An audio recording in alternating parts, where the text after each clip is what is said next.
Good evening, everyone.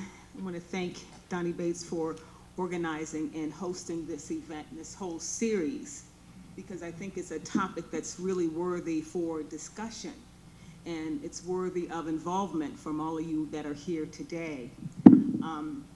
I serve House District 42, which is in Aurora. That's in Arapahoe County. And what was the question again? No, it's the question that keeps being asked. Where, from your perspective, where do we go from here? Where do we go from here? You know, when I was looking at the clip, I was just thinking about my own upbringing and my own legacy. And I can tell you that I'm only 5 generations from slavery. So I'm here today because someone chose to survive. It reminded me that I come from struggle. It reminds me that I stand on the shoulders of people that took the risks.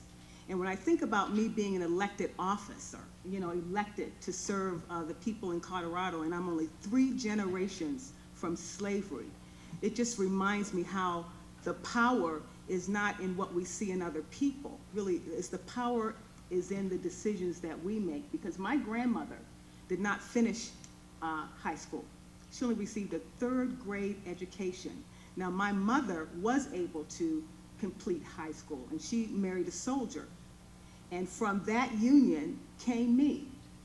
And so my grandmother used to be a domestic worker, and she cleaned other people's homes.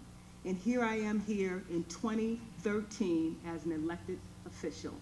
So it just reminds me from where I come. So I'm Shelly Steinhauser, and came to Denver in 1957 as director of the Anti-Defamation League, and did that for many years, and then became director of the Allied Jewish Federation.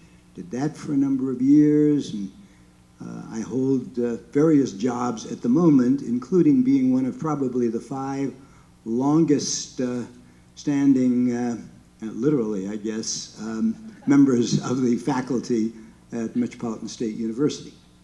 And in fact, a quick story, many years ago, I called the Urban League and I said, could you give me a guest expert on issues of race, etc.? And they said, well, okay. And they sent this young man to come to my class, and he mesmerized the students. And I said to them in the next class session, you just heard somebody who could be a future mayor of Denver. And guess what? He is.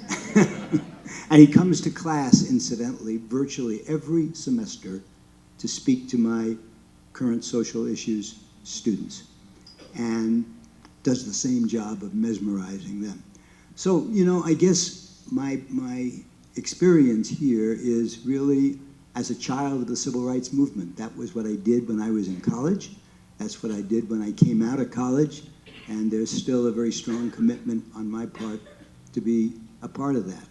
And I've seen so many things happen, including so many good things. And I guess, first place, one of my comments will be, we have to maintain our perspective, not lose sight of what this movement was able to achieve over time. And there are many achievements, and you walk into a Metro classroom today, or you walk into the School of Pharmacy out at the Anschutz Medical Campus, where I also work, and see the diversity that exists in the people who would probably not have been in those classrooms, and recognize that for this generation and the next one, that's the norm.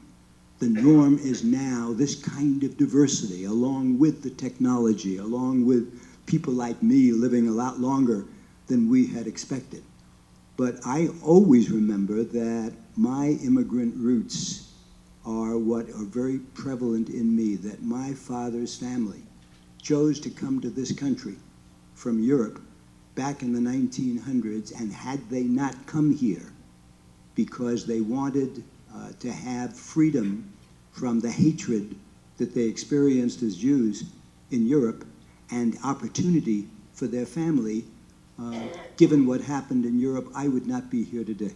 So I have a special passion when it comes to hatred and injustice, and always have had.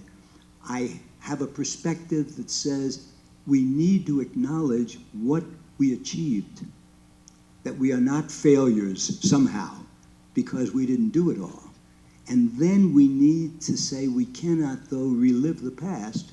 We really have to recognize the forces that are at work today and realize that we are in different times and that we need to really figure out a way of tapping into the passion and making a difference and helping people feel that they matter in what's going on. Yes. Hi, I'm Laura Frank. I'm the Executive Director of iNews at Rocky Mountain PBS, and that is the new public service journalism division of Rocky Mountain PBS. And I'm here today to talk a little bit about Losing Ground, which is our recent report that looks at growing disparity gaps in Colorado among African American and Latino Coloradans compared to whites.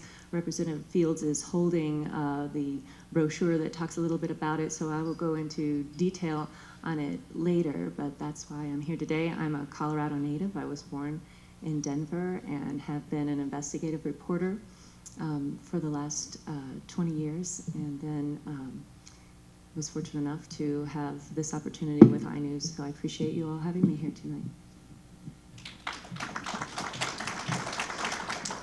I want to make sure everybody can see me. I'm Greg Moore. I'm the editor at the Denver Post. You know, it's really interesting. Yesterday, my family, which is right there, my wife and my daughters and I were talking about, it's just been a short 50 years since, you know, 1963, and it's really incredible how far we've come. You know, and thinking about the question, where do we go from here? My answer is sort of nowhere. We don't go anywhere. There's a lot of work to be done. And part of what it is that we need to do is make sure our kids understand our history so that they don't repeat the mistakes of the past and so that they build on progress, but also deal with the challenges, as he said, that continue to sort of face us. So one of the reasons that Donnie asked me to come was sort of talk about the impact that journalism had on the movement. I'd be happy to talk about that or any other issues. I look forward to the conversation.